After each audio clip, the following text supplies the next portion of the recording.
بسم اللہ الرحمن الرحیم۔ السلام علیکم۔ باغ فدق کے حوالے سے جو گفتگو کا سلسلہ ہم نے شروع کیا ہوا ہے، وائس نوٹ کا جو سلسلہ ہے، اس میں آج ہم اس ٹاپک کے اوپر بات کریں گے کہ مختلف ادوار میں باغ فدق کس کس کے پاس رہا ہے اور کس طریقے سے ایک حکمران سے دوسرے حکمران اور پھر ایک فرد سے دوسرے فرد تک یہ پہنچتا رہا ہے۔ فدق ایک بستی کا نام ہے جو مدینے سے 2 یا 3 دن کے فاصلے پر واقع ہے۔ سن 7 ہجری تک اس بستی میں یہودی سکونت رکھتے تھے۔ فتح خیبر کے بعد یہودیوں کے دلوں میں اللہ تعالیٰ نے رعب ڈال دیا، چنانچہ یہودیوں نے رسول اللہ صلی اللہ علیہ وآلہ وسلم سے نصف فدق پر اور بعض روایت کے مطابق پورے فدق پر، لیکن جو نصف فدق والی روایت ہے یہ زیادہ مستند ہے اور یہ شیعہ سنی کے درمیان مشترکہ ہے کہ نصف فدق پر مصالحت کر لی تھی، اور نصف فدق جو ہے وہ رسول اکرم صلی اللہ علیہ وآلہ وسلم کے حوالے کر دیا تھا۔ فدق چونکہ بلا قتال رسول اللہ کے قبضے میں آیا تھا، قرآنی صراحت کے مطابق یہ رسول اللہ صلی اللہ علیہ وسلم کی خصوصی ملکیت تھی۔ اس کے اوپر ہم آلریڈی ڈسکشن کر چکے ہیں، اور میرا ایک وائس نوٹ ہے کہ جس میں ہم نے سورہ حشر کی آیت نمبر 6 کے مطابق کے حوالے سے بتایا تھا کہ جس زمین کے اوپر گھوڑے اور اونٹ نہیں دوڑائے گئے ہیں، یعنی قتال نہیں ہوا ہے، بغیر جنگ کے حاصل ہوا ہے، وہ خالصتاً رسول اکرم صلی اللہ علیہ وآلہ وسلم کی ملکیت ہے۔ تو چونکہ باغ فدق کے اوپر گھوڑے نہیں دوڑائے گئے تھے، اونٹ نہیں دوڑائے گئے تھے، قتال نہیں ہوا تھا، جنگ نہیں ہوئی تھی، اس لیے یہ خالصتاً رسول اکرم صلی اللہ علیہ وآلہ وسلم کی ملکیت ٹھہرتی ہے۔ رسول اللہ صلی اللہ علیہ وسلم نے یہ بستی، یہ باغات حضرت فاطمہ کو عنایت فرمائی تھی۔ یہ سورہ بنی اسرائیل کی آیت نمبر 26 کے مطابق کہ جب اللہ تعالیٰ نے یہ حکم فرمایا کہ اپنے قربا کو ان کا حق دے دو، تو جناب رسالت مآب صلی اللہ علیہ وآلہ وسلم نے یہ باغ فدق سیدہ فاطمہ زہرا سلام اللہ علیہا کو ہبہ کر دیا اور ایک تحریر بھی لکھ کے دی تھی۔ اور ایک روایت تو یہ بھی ہے کہ رسول خدا نے سیدہ فاطمہ زہرا، امام حسن اور امام حسین کو بلایا تھا اور کہا تھا کہ یہ باغ اللہ کے حکم کے مطابق میں تمہیں دے رہا ہوں، اور ایک تحریر بھی لکھ کے دی تھی اور اس کے اوپر اپنی مہر بھی لگا دی تھی۔ اور رسول اکرم صلی اللہ علیہ وسلم کے وصال تک یہ آپ ہی کے، یعنی سیدہ فاطمہ زہرا سلام اللہ علیہا کے قبضے میں رہا ہے۔ سیدہ فاطمہ زہرا کے ملازمین اس میں کام کرتے رہے ہیں، یعنی باغ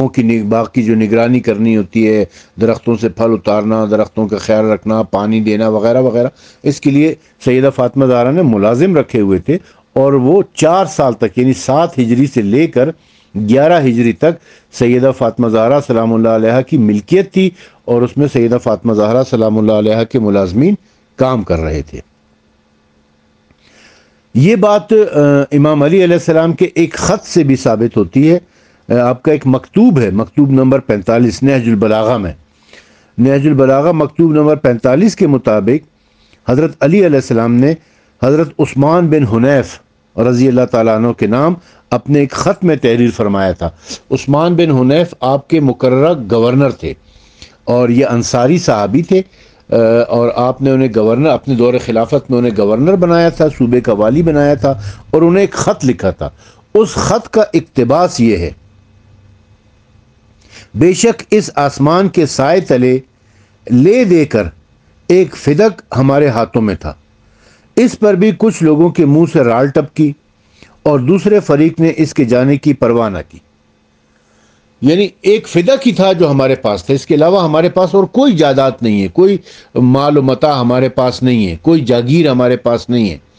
یہ بھی رسول اکرم صلی اللہ علیہ وسلم کی عطا تھی کہ انہوں نے اپنی بیٹی فاطمہ زہرا کو دیا تھا، وہ ایک ہمارے پاس تھا، لیکن کچھ لوگوں کو وہ بھی برداشت نہیں ہو رہا تھا اور اس کے اوپر بھی قبضہ کر لیا گیا۔ رسول اکرم صلی اللہ علیہ وسلم کے وصال کے بعد علامہ ابن حجر مکی نے سوائے کے محرکہ میں لکھا ہے کہ حضرت عمر نے فدق چھین لیا تھا۔ وہ حضرت ابو بکر کے دور میں باغ فدق کے اوپر حکمرانوں نے قبضہ کر لیا تھا۔ ایک روایت یہ ہے کہ حضرت ابو بکر کے دور میں تو کر لیا تھا، لیکن حضرت عمر نے جو ہے نا پھر وہ واپس کیا ہے، لیکن یہ روایت ضعیف ہے۔ مستند روایت یہی ہے کہ حضرت ابو بکر نے جو فدق کے اوپر قبضہ کیا تھا وہ حضرت عمر کے دور خلافت میں بھی برقرار رہا ہے، یہاں تک کہ حضرت عثمان کا دور خلافت آ گیا۔ حضرت عثمان نے وہ باغ فدق جو کہ سیدہ فاطمہ زہرا کی ملکیت تھا، فاطمہ زہرا سلام اللہ علیہ کا حق تھا، وہ اپنے داماد اور اپنے چچا زاد بھائی مروان بن الحکم کو بخش دیا تھا۔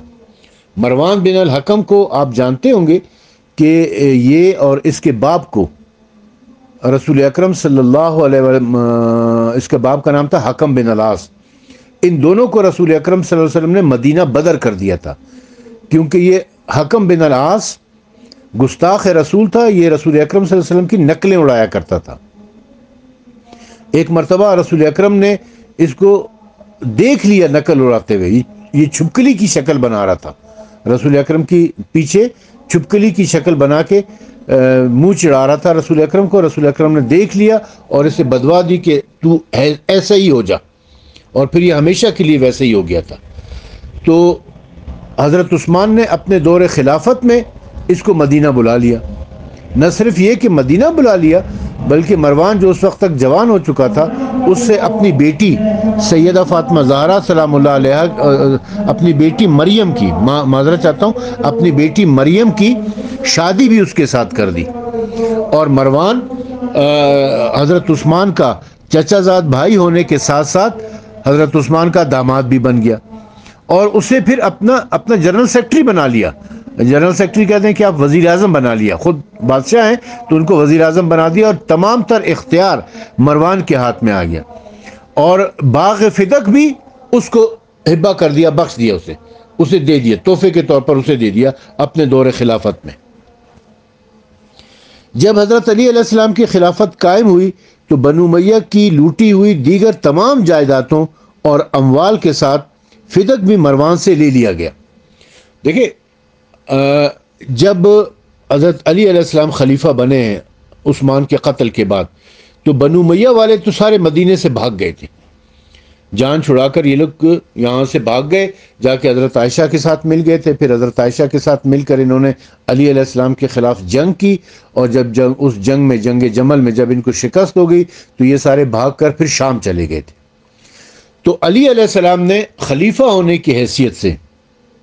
وہ تمام لوٹی ہوئی جائیدادیں، وہ تمام لوٹا ہوا مال جو کہ حضرت عثمان کے دور میں بنو امیہ نے قبضے میں کر رکھا تھا، اپنے غاصبانہ طور پر لوٹ لیا تھا لوگوں سے، وہ سب حکومت کے قبضے میں لے کر ان لوگوں کو واپس کیا، جن کا وہ مال تھا ان سب کو لوٹا دیا گیا تھا۔ تو باغ فدق بھی مروان سے قبضے میں لے لیا گیا تھا۔ مروان تو ویسے بھی وہ بھاگ گیا تھا، وہ تھا ہی نہیں مدینے میں، پھر وہ معاویہ کے دور حکومت میں دوبارہ گورنر بن کے آیا تھا مدینے، لیکن اس وقت تک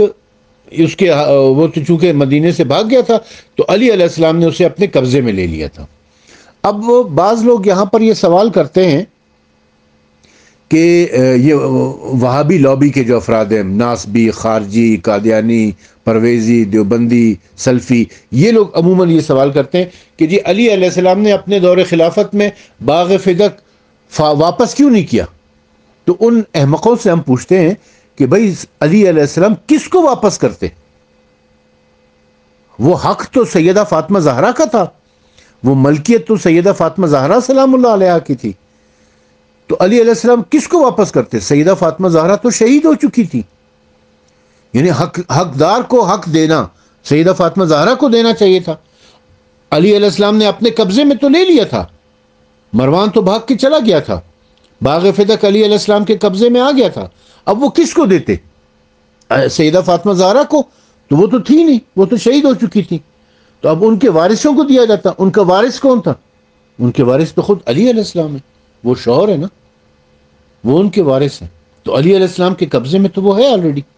خود علی علیہ السلام نے اسے اپنے قبضے میں لے لیا۔ تو کہتے ہیں جی دکھاؤ ہمیں کس کتاب میں، یہ کتاب کی میں ابھی آپ کو پکچر بنا کے دکھا رہا ہوں کہ اس کتاب میں لکھا ہوا ہے، یہ تفسیر الکوثر میں کہ علی علیہ السلام نے باغ فدق کو اپنے قبضے میں لے لیا تھا۔ اس کے علاوہ اور بھی بہت ساری کتابوں میں یہ اس سلسلے میں سب سے بڑی توجہ یہ کی جاتی ہے کہ حضرت علی علیہ السلام نے اپنے دور خلافت میں حضرت ابو بکر کی سیرت پر عمل کیا اور فدق اولاد زہرا کو واپس نہیں کیا۔ عجیب احمقانہ سی بات ہے، خود علی علیہ السلام سیدہ فاطمہ زہرا سلام اللہ علیہا کے وارث ہیں اور وہ ان کے قبضے میں ہے۔ اگر حضرت زہرا کا دعویٰ درست ہوتا تو حضرت علی ایسا نہ کرتے، حالانکہ ایسا کوئی شواہد نہیں ملتے کہ علی علیہ السلام نے حضرت ابو بکر کی سیرت پر عمل کیا ہو۔ جو شواہد ہمارے سامنے ہیں ان کے مطابق علی علیہ السلام نے فدق کو حضرت زہرا سلام اللہ علیہا کا حق سمجھتے تھے، چنانچہ حضرت عثمان بن حنیف کے نام آپ نے خط میں جو تحریر کیا تھا، جس کا میں پہلے ذکر کر چکا ہوں کہ لے دے کر ایک فدق ہمارے پاس تھا اور اس کے اوپر بھی لوگوں کی لال ٹپک رہی تھی اور اسے اپنے قبضے میں لے لیا گیا تھا۔ تو صاف ظاہر ہوتا ہے اس سے کہ علی علیہ السلام فدق کو سیدہ فاطمہ زہرا سلام اللہ علیہ کا حق سمجھتے تھے، لیکن چونکہ جناب سیدہ فاطمہ زہرا شہید ہو چکی تھیں، اس دنیا میں موجود نہیں تھیں، لہٰذا وارث ہونے کی حیثیت سے، سیدہ کا وارث ہونے کی حیثیت سے انہوں نے اس کو اپنے قبضے میں ہی رکھا ہے۔ اپنی خلافت میں اب آپ اموال فدق و میراث رسول کے صاحب اختیار تھے کہ اہل بیت کے مصارف میں خرچ کریں یا وقف کر دیں اور صدقات میں شامل کریں۔ اب وہ آپ کے اختیار میں، علی علیہ السلام کے اختیار میں، علی علیہ السلام کی اپنی مرضی کہ اسے اپنے پاس رکھتے ہیں، اپنی اولاد کے اوپر خرچ کرتے ہیں، اسے غریبوں مسکینوں یتیموں میں تقسیم کرتے ہیں، اس کی آمدن کو، یا جیسے بھی وہ استعمال کرے، یا خلیفہ ہونے کی حیثیت سے وہ اسے سرکاری کاموں میں استعمال کرتے ہیں، وہ ان کا ثواب دیدی اختیار ہے، کیونکہ اس وقت بحیثیت خلیفہ بھی وہ ہیں اور بحیثیت سیدہ کے وارث بھی وہ ہیں، باغ فدق ان کے پاس ہے۔ معاویہ کے دور میں تو اموال فدق کے ساتھ مزید کھیل کھیلا گیا، اسے 3 حصوں میں تقسیم کر دیا گیا۔ ایک حصہ مروان بن حکم کو دیا گیا، ایک حصہ عمر بن عثمان کو دیا گیا اور ایک حصہ معاویہ نے اپنے بیٹے یزید کو دے دیا۔ یعنی اس سے آپ کو اندازہ ہوتا ہوگا کہ باغ فدق اتنی بڑی جاگیر تھی، اتنی بڑی جائیداد تھی کہ اسے 3 حصوں میں تقسیم کیا گیا تھا۔ جب مروان کی اپنی حکومت قائم ہوئی تو پھر پورے، یعنی یزید کے مرنے کے بعد جب مروان حکمران ہوا تھا تو اچھا یہ بھی کہ جب یزید حکمران ہوا تو اس نے پھر پورا اپنے قبضے میں لے لیا تھا۔ جب مروان کی اپنی حکومت قائم ہوئی تو پورے پر اسی کا دوبارہ قبضہ ہو گیا۔ جب عمر بن عبدالعزیز بن مروان کی حکومت قائم ہوئی تو انہوں نے مدینے کے اپنے والی کو لکھا کہ فدق اولاد فاطمہ کو واپس کیا جائے۔ بنو امیہ میں جتنے بھی حکمران گزرے ہیں ان میں حضرت عمر بن عبدالعزیز ایک نیک اور صالح انسان تھے اور انہوں نے حقدار کو ان کا حق دیا ہے۔ انہوں نے بہت سارے اچھے اقدامات کیے تھے، جن میں سے ایک یہ بھی تھا کہ انہوں نے ممبروں کے اوپر بیٹھ کر علی اور اولاد علی علیہ السلام کو جو سب و شتم کیا جاتا تھا، جو لعن طعن کی جاتی تھی، جو گالی گلوچ کی جاتی تھی، اسے بند کروا کے اس کی جگہ پر خطبہ جمعہ شروع کروایا تھا۔ اور دوسرا جو انہوں نے بہت مستحسن قدم اٹھایا تھا وہ یہ تھا کہ انہوں نے اپنے والی کو لکھا، یعنی اپنے گورنر کو، مدینے کے حجاز کے گورنر کو، کہ باغ فدق سیدہ فاطمہ زہرا کے وارثوں کو دے دیا جائے۔ تو اس کے والی نے جواب میں لکھا کہ اولاد فاطمہ مختلف کنبوں میں پھیلی ہوئی ہے، میں کس کس کو دے دوں؟ جواباً حضرت عمر بن عبدالعزیز نے لکھا، اگر میں تجھے لکھوں کہ ایک گائے ذبح کرو تو پوچھے گا کہ اس کا رنگ کیا ہو، اس کی عمر کیسی ہو، اس کے سینگ کتنے ہوں، اس کی ٹانگیں کیسی ہوں۔ اس قسم کے بہانے مت کرو، میرا خط ملتے ہی اولاد فاطمہ میں تقسیم کرو۔ اس پر بنو امیہ کے لوگوں نے صدائے احتجاج بلند کی، تم نے شیخین کی صورت کو متون کیا ہے۔ یعنی حضرت عمر بن عبدالعزیز کو کہا کہ تم نے شیخین کی صورت، یعنی حضرت ابو بکر اور حضرت عمر کی صورت کو، حضرت ابو بکر اور حضرت عمر کی سیرت کو تم نے تبدیل کر دیا ہے، کیونکہ ابو بکر اور عمر نے اپنے قبضے میں رکھا ہوا تھا، یعنی حکومت کے قبضے میں رکھا ہوا تھا۔ عمر بن عبدالعزیز نے کہا کہ میں جانتا ہوں تم نہیں جانتے، مجھے یاد ہے کہ تم نے بھلا دیا ہے۔ اس کے بعد یزید بن عبد الملک نے اولاد فاطمہ سے فدق دوبارہ چھین لیا اور مروان کی اولاد کے قبضے میں دے دیا گیا۔ جب بنی عباس کی حکومت قائم ہوئی تو ابو العباس صفا نے فدق اولاد فاطمہ سلام اللہ علیہا کے حوالے کیا۔ بعد میں ابو جعفر منصور نے پھر چھین لیا۔ بعد میں مہدی منصور نے اولاد فاطمہ کو پھر واپس کر دیا، لیکن اس کے بعد موسیٰ بن المہدی نے اپنے قبضے میں لے لیا۔ اس طرح فدق عباسیوں کے قبضے میں رہا۔ جب مامون الرشید کی حکومت قائم ہوئی تو سن 2010 ہجری میں اولاد فاطمہ کو واپس کر دیا گیا۔ اس کے بعد متوکل عباسی نے پھر اولاد فاطمہ سے واپس لے لیا اور عبداللہ بن عمر البازیار نے کو دے دیا۔ روایت ہے کہ فدق میں 11 کھجور کے درخت ایسے بھی تھے جنہیں رسول اللہ صلی اللہ علیہ وآلہ وسلم نے خود اپنے دست مبارک سے لگایا تھا۔ عبداللہ بن عمر البازیار نے بشران بن امیہ ثقفی نامی شخص کو بھیج کر ان درختوں کو کٹوا دیا۔ یہ شخص جو ہی واپس آیا اس پر فالج گرا اور وہ مر گیا۔ یعنی رسول اکرم صلی اللہ علیہ وسلم کے دست مبارک سے لگائے ہوئے کھجور کے درختوں کو جو کاٹے گا تو اس کا تو یہی انجام ہونا ہے۔ پھر فدق ایک معمولی جائیداد نہ تھی، اس سے حاصل ہونے والی آمدنی سے حکومت کی تقویت ہوتی تھی۔ چنانچہ ایک روایت کے مطابق حضرت عمر نے یہ کہہ کر حضرت ابو بکر کو فدق حضرت فاطمہ سلام اللہ علیہا کو دینے سے روک دیا تھا کہ اگر فدق حضرت فاطمہ کو دے دیا گیا تو حکومت اپنے مصارف کہاں سے پورے کرے گی؟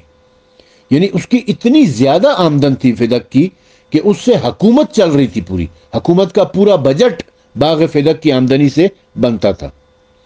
معجم البلدان نے اسے ایک بستی قرار دیا ہے۔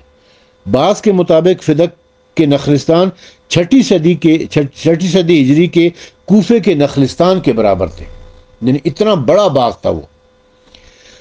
دراصل اس قسم کے تمام باتوں کے پیچھے اصل مسئلہ بنی ہاشم کے ساتھ دیگر لوگوں کی حساوت تھی، یعنی حسد تھا بنی ہاشم کے ساتھ۔ عبداللہ بن زبیر کے مکے میں جب حکومت قائم ہوئی تو اس نے رسول اللہ صلی اللہ علیہ وسلم پر درود بھیجنے سے منع کیا۔ کیوں؟